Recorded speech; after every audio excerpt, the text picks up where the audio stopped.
Hi, my name is Damian Terriquez. I play Dismal Failure on Netflix's Glamorous coming out June 22nd, and you're watching Young Entertainment.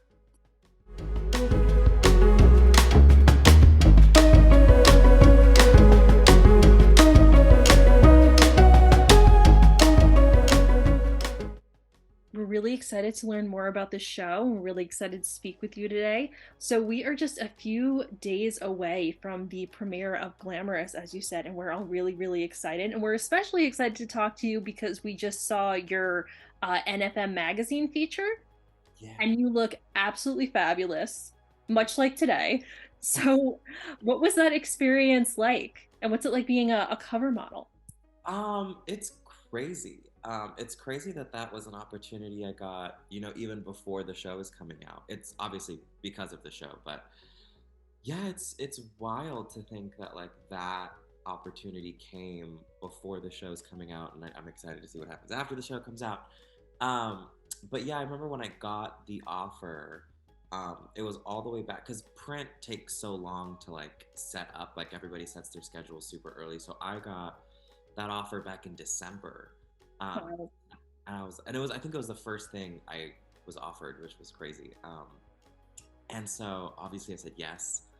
And then it was like a couple months of silence, and then it was just like, okay, yeah, I can probably have a photo shoot now because like it's coming around. That was like in March, and so yeah, like my team sent over like a bunch of photographers and hair and makeup people and stuff to like look through their stuff, and I think I'm at the point right now where I am still able to be in control of most things.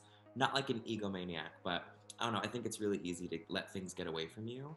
And my degree is in fashion. It's in business, but it's a fashion degree. And so I was just like, I think I can do my own styling. I think I can do my own hair and makeup. I mean, my fiance did my hair and makeup for me, but I was like, I think we got it covered. And they were like, if you're sure. So to see the pictures and to see that it came out so well, and we did hire a photographer, Tommy Flanagan, who was great. Um, and yeah, like it was just, I think what I'm really proud of is that we did everything on the day. Like we got the clothes, which is Adolfo Sanchez is the dress. We did the hair, we did the makeup, and so to see it on a cover is just crazy. But also the fact that we got to do it, sort of me and my fiance Luke, sort of like as a team, and also like as still anonymously. Like we shot that back in like a couple months ago, and we were just like in like some studio space in North Hollywood. And it was just like, oh, this is gonna end up on a magazine, I guess. So it was just crazy. That's so special. And I love how it sounds like it incorporates like things that are really fancy that we're going to love about the show, and also incorporates your background, like you said, in fashion and business. And it's a big team effort that's also got a lot of authenticity to it. So it just sounds like a really super special opportunity, and it came out great. Thank you. Yeah, it was great. So we are just a few days away from Glamorous premiering on Netflix, and we are all really, really excited. If you could give us a little bit of background on your acting experience, how you got into acting, and then how you got into this project, and what was your audition process like for Glamorous? Okay, so I play in the show. I play Dismal Failure, who's kind of like the best friend, sage type role in the show. Um, as far as the show goes, it's kind of like The Devil Wears Prada meets Ugly Betty, but with a lot of queer representation, and set in the makeup industry as opposed to in the fashion industry, like The Devil Wears Prada. Um, and I play a character that's sort of outside of the realm of the drama of The Office. So like I'm like that third party character that they all kind of go blow off steam with, and the sounding board, and the third, like the extra set of eyes on like the friends issues of like an outside perspective, let's say. Um, and I started acting. I started off as a dancer, like industry wise. I was a dancer in high school, and then I got the opportunity to work with some really great people like Tiesto and Dylan Francis and Halsey. Um, and I didn't think dance was for me. I love dancing, but the industry and the career of dance is so different than like being a competition dancer and like dancing for fun. So I knew it wasn't something I wanted to do long term. And I was still in college. I was at university in California or in LA. and I graduated during the pandemic, which was awesome. And Congratulations. obviously, job prospects in high fashion or like doing, because I thought I was going to get into PR, since I have a marketing degree with an emphasis in the fashion industry. And so I thought I was going to go into, I don't know, like putting on runway shows or maybe like putting together those lists or brand sponsorships or something like that. And it's the whole reason I learned the other languages that I know. Like I speak Spanish and French and Italian. And I was like, yeah, I'll work for some luxurious company and do that. And then COVID happened and I graduated and I was class of 2020. So was at home and I had a friend, my fiance has always been an actor. And so like I had seen him audition for things and I was like, oh, well, that looks like fun. And it's kind of like dance with storytelling and stuff. And a friend of ours helped me get a job as a dancer on an HBO pilot called Redbird Lane that didn't go anywhere, but that was sort of like my first experience like on a set and at a studio, and I was like, oh, this is nice. Um, and so from there, I got the opportunity to work as crew on a show called The Sex Lives of College Girls, which is on HBO Max or Max now. Um, and that was where I really learned how a set runs, what every department does. I was in the COVID department, so I was a coordinator. So I had a big team, and I was able to like talk to the other department heads and hang out and just kind of really learn about the industry in that way. And so that was sort of my film school and my acting school, and I got to talk to the directors and the writers and the other actors, and I was just like, okay, like this is fun. And it felt very similar to dance, where you're trying to tell a story, you just end up talking as opposed to moving. Um, and the note process was very similar to like the choreographer dancer relationship with like a director and an actor. And I was like, oh, I could do this. I thought I was gonna have to go back to school or get an MFA or do something. And so I was just like, oh yeah, like I think I could do this. And a friend through the production helped me get a manager, and that manager helped me get an agent, and then it was just kind of like slowly auditioning from there. And I really thought I was going to it was going to take a long time for me to build up my credits or get some sort of momentum. But I got my agent in February. I worked my first job in March. I shot that job in April, and then I got Glamorous in June. Um, and so and that was last year. So it was really, and then we shot from June to November. Um, so it's been a really quick ride. I think that was like my second or third audition ever, and it went well. I was on vacation in England at the time. I was going back and forth between England or the UK and Ireland. So that was when I was like, it was so crazy. And with the time change, and I was on a ship that didn't have Wi-Fi, and so it was like this whole thing, and we ended up sending the wrong audition to the wrong studio, and then the Netflix audition, because Glamorous is on Netflix, closed, and I didn't have anything, and it was like 4th of July weekend, and everybody was closed and gone. I was just like, can somebody please answer? Can I just send this out, please? And the casting director was like, fine, you can send it in. And I still sent the wrong tapes, so it was a great stressful time. And she was like, hey, would you mind sending the right ones? Um, and so we did that, and then I got back stateside, and I was back at work. I was still working at Sex Lives, and that's when I got the call and I got the job. Wow, that's an insane story. Yeah, it was crazy. So yeah, lots of craziness with like the greatest outcome ever. Yeah, it's been great. So, just based on your background and your experience in this show, it seems like there's just so many different aspects of different things that you've experienced. And you mentioned that you speak different languages, and you've got experience in business and in dancing and now in acting. And the whole thing with Glamorous being such a, kind of a quick process. It just seems like there's so much going on. So how do you balance it all, and what do you hope to do in the future, since you kind of dipped your toe into so many different industries? Yeah, I mean, so I very much have like a go with the flow attitude. Like if it wasn't for me, I've auditioned for things that I obviously haven't gotten. So I'm like, if it's not for me, it's not for me. And I have this very blasé attitude about auditioning, where I'm just kind of like, okay, like I'm either the person or I'm not, and it's not very personal in that sense of like, I mean, I give my all in every audition, but it's just kind of like there's so many things that have to conspire to come together for you to get a job, um, specifically in acting. I mean, probably for everything, but so many things have to go right that if one thing doesn't line up, all of a sudden you're not the person anymore. So in that sense, I've really divorced myself from the process of feeling like it's about me or like they don't like me or I didn't do a good job or something. Especially working production because that really did teach me so much about how like so many things don't have to do with the actor. It's just like, oh hey, we ended up shooting on a Thursday and not a Wednesday, so like now all the dates are messed up. Um, so in that sense, it's made it a lot easier, at least on me, like pressure wise, to feel like I have to some sort of, I don't know, that it's not about me anymore. So that's been good. And yeah, I think life comes at you fast, and the things that are meant for you are meant for you, and the things that weren't meant for you for a reason. And so, the fact that I have this background in fashion and storytelling and dance and stuff, and how that feeds into my character work now is, obviously great. But if I would have planned it that way, it would have happened differently, I think. Or if I would have, directly gone into acting, now I wouldn't have all this other background of different life experiences that I have. So I'm very much just kind of like go with the flow in that sense.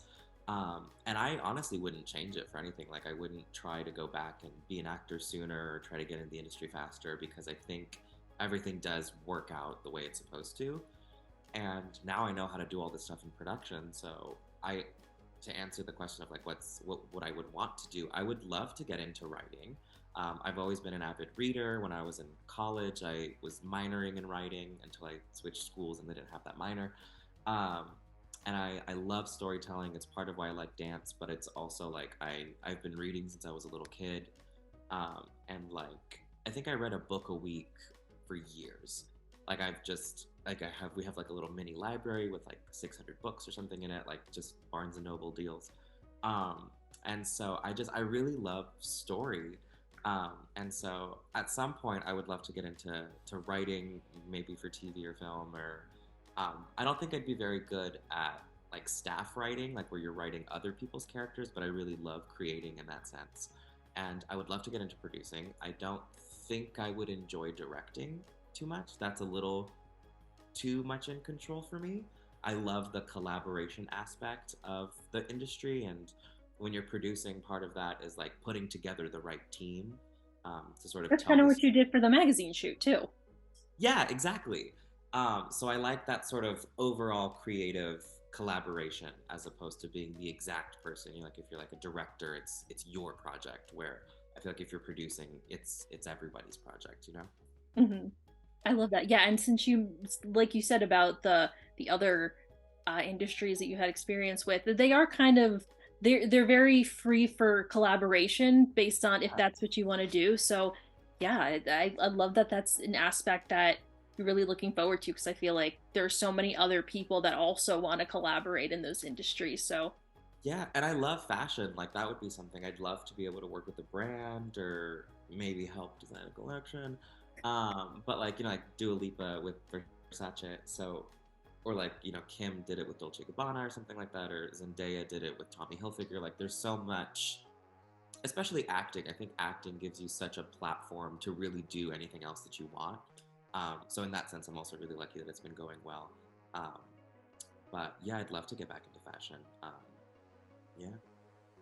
awesome. Well, we were really interested in a lot of the people that you worked with on this project for Glamorous, like Kim Cattrall is such an icon and also is having I mean, she's always been an icon, but we're also kind of in like a Kim Cattrall renaissance moment, I feel like, as well, with all of her projects that are streaming. And uh yeah, I feel like the love for her has just, it's always been there, but now people are really like they're more vocal about it now too, and they're so happy that she's kind of back in the public eye. So what was it like working on a project with her and with your other cast members? Was there anything that you learned from working with them that you'll take with you further in your career?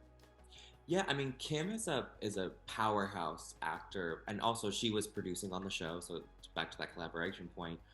So seeing her and working with her was super inspiring to see somebody juggle everything all at once.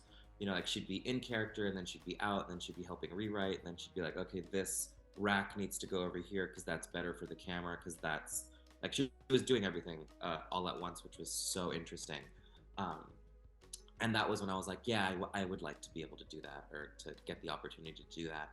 And as far as the rest of the cast, I was probably, besides me and Benny, were the youngest people on the show. Um, I just turned 25. I was 24 when I got the job and when we were shooting, and everybody else is older than that. Like not by a lot, but it was just interesting because everybody else, including Benny, who's a little younger than me, had so much more experience in the industry.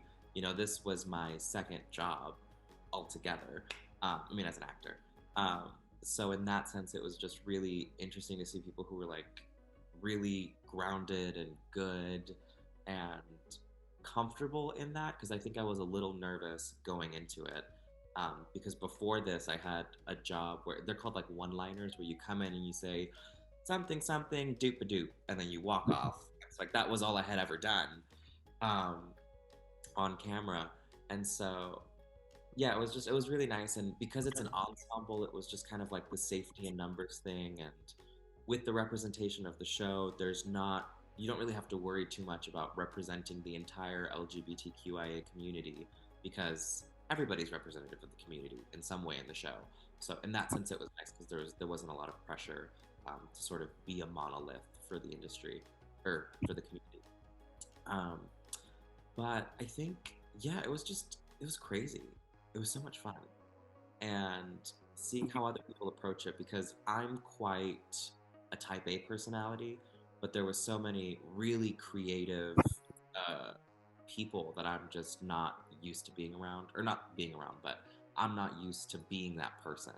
So seeing the way they approach character from a more emotional standpoint, where I'm a bit more analytical and sort of not manufactured, but confined, you know. That was kind of fun because my character also had a lot of wigs and fashion and makeup. So that was sort of how I found mine, but with their storylines, they were much more like emotional ups and downs for them. So it was just fun to see how other people approach character and find their own process and method. And yeah, it was such a learning experience, but it was so much fun. That's cool. So, uh, not so much that it would be a challenge, but since you're working with so many people that, like you said, had more experience or longer experience in the industry that you had, were there any challenges that you faced in this project, or even just having to deal with so many costumes and the fast pace? What would you say is a challenge that you faced while working on this project, and how'd you overcome it? Yeah, well, so there was like two big things that I remember feeling challenged by. One was the stamina, I think, because I mean, I pulled it together. But that was sort of like a thing. I was just like, it was, especially because my character has so much energy on screen. Like they're very much like, I'm in the show. I'm literally like an MC. So there's like, and welcome to the stage, so and so. Like there was a lot of presenting, and so doing that for 12 to 15 hours a day, that was tiring. Um, and so that was sort of like one thing. I mean, I got used to it, but that was like, I was like, oh my god, this is a lot. And I think the other thing was just the relationship dynamic in the show. You know, because I'm kind of this like social butterfly friend to all in the show, and just because of how we shot it, I wasn't in Toronto a lot. The main cast filmed out of Toronto, or the show filmed in Toronto, but production would fly me back and forth, so I wasn't in Toronto the entire time. So it kind of felt like I was playing catch up with everybody, when like everybody would not so much hang out like without me. That's not what I mean. But like they would all, you know, spend all day every day at work together, and I'd come in maybe like for a few days out of the month and try to jump into this like super friendly dynamic. So that was uh, challenging in a sense of like you like, you know, you're missing something, that like everybody has like the shorthand or is just used to everybody, where I almost have to like reintroduce myself, and I'm like, hi, hello, I'm still in the show, hi. um Yeah, it's but different when they transition between different, like to even different sets. You know, some people are going to be on set for for when they're filming in one location versus another, and Yeah, and also because most of my scenes, or a lot of my scenes, were in the club. Like, there's this big club that makes a lot of appearances in the show, and that was sort of my domain.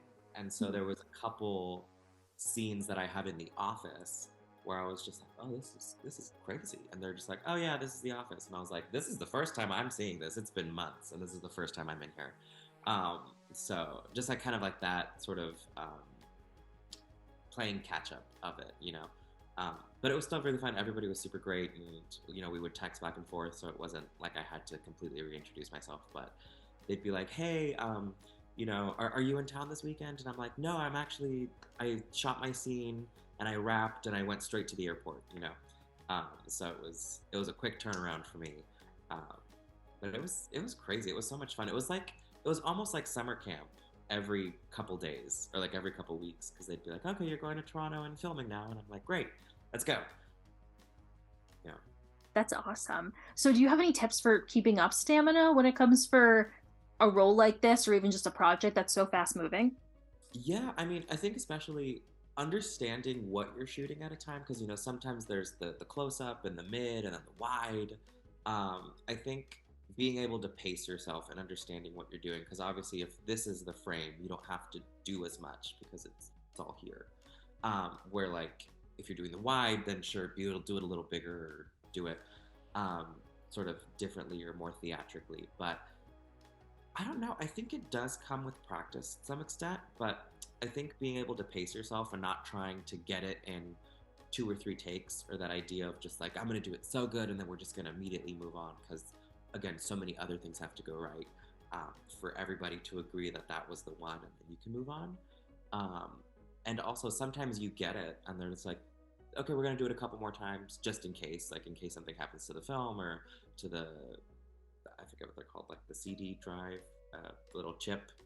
Yeah, or Not in case there's some like audio issue that you don't realize until you're in post, that kind of thing. exactly, and so you do have to keep doing it, and there's not this idea of like there's not one right take, because a lot of the times when you're filming, you don't really know how people want the scene to play out. You can do it a little bit more serious, or a little bit bigger, or a little bit smaller, and you'll never know until after it's edited what exactly it's going to look like. So I think being able to pace yourself is a big thing. So like not just the stamina to maintain a super energetic scene, but also the foresight to be like, okay, we have 8 pages to shoot today. How are we going to get through those 8 pages? For sure. Yeah.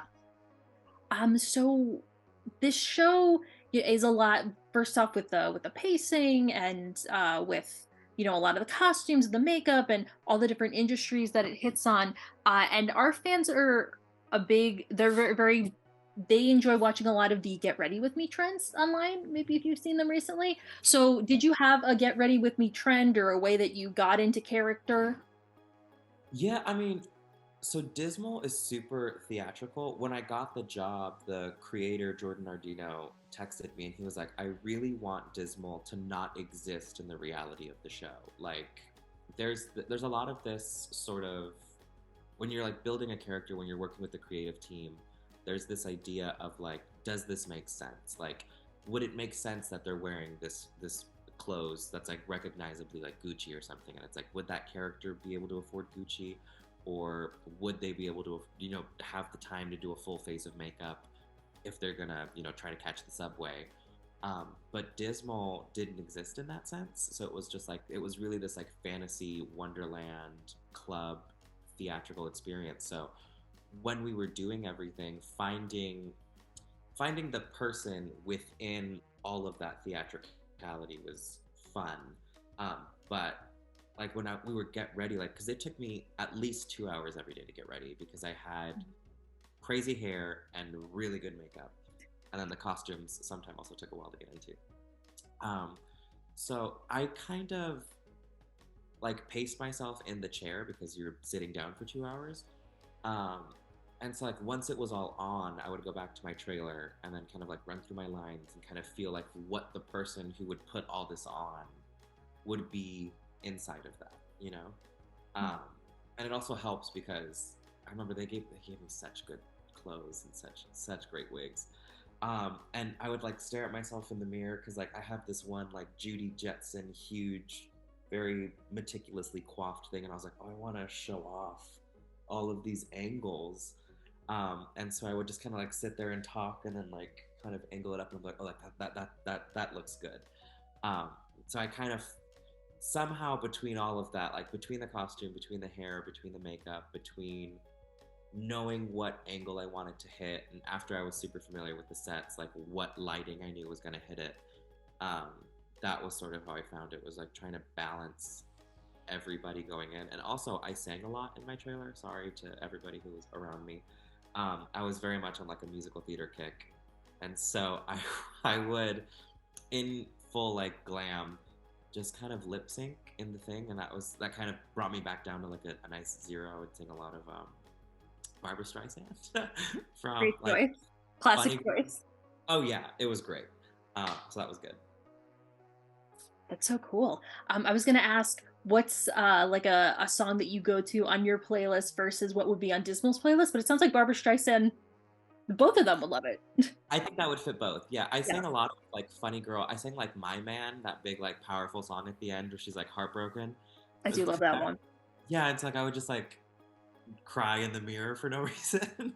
I was like, just be gorgeous and heartbroken, and that's what I would do. And that works. That works for the song, and that's a great way to get into character. I think it's a great combination. Yeah. So, real quick before we go, I want to ask you a couple of rapid fire questions. So, Okay. one we already tackled with what would be a good playlist song. What's your favorite thing to eat at Crafty, and what do you think Dismal's would? Oh, I love a breakfast burrito or like a breakfast sandwich. Always good. I feel like Dismal would probably be a bit more like conscious of probably like an avocado toast or something. Hmm, very fancy, Yeah. very classy. I like it. Since the show is called Glamorous, which do you prefer, Fergie's Glamorous or Jack Harlow's First Class? I think Fergie's.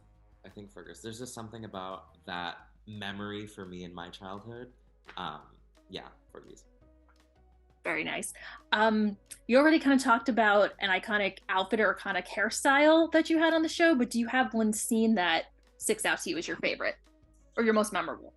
Yeah, I think I'm wearing a pink catsuit. It's also like in the trailer, I think, for a little bit. That blonde wig and corseted jumpsuit was great. Um, but I think my favorite look is at the top of episode 5, right after the credits. I'm wearing this green silk jumpsuit, and my makeup is beautiful. This show was really great for my confidence. I was like, I really am gorgeous. Um, and we have like this like green cat eye, but also with like green encrusted. We mixed like 5 different types of glitter, and it just looks so beautiful. And so I think that's my favorite scene. Yeah, but all of episode 5, I had really great looks. Awesome. Well, we are definitely excited for the show to premiere, and now we're especially excited for episode 5 to see all those awesome looks from you. And congratulations on the show, and we cannot wait for this entire show to be able for us to stream. Thursday, June 22nd. Yes, we are so excited. Thank you for taking the time to speak to us about the show. It was fantastic to hear about all the fabulous things you've accomplished in such a short amount of time. So, congratulations. Thank you. Thank you so much. Of course. And thank you so much for taking the time to speak with us. Of course, anytime. Awesome. So, thanks. Have a great day, and hopefully, we'll talk to you soon. All right, bye. Bye. Hi, my name's Damian Terriquez. I play Dismal Failure on Netflix's Glamorous, coming out June 22nd, and you're watching Young Entertainment.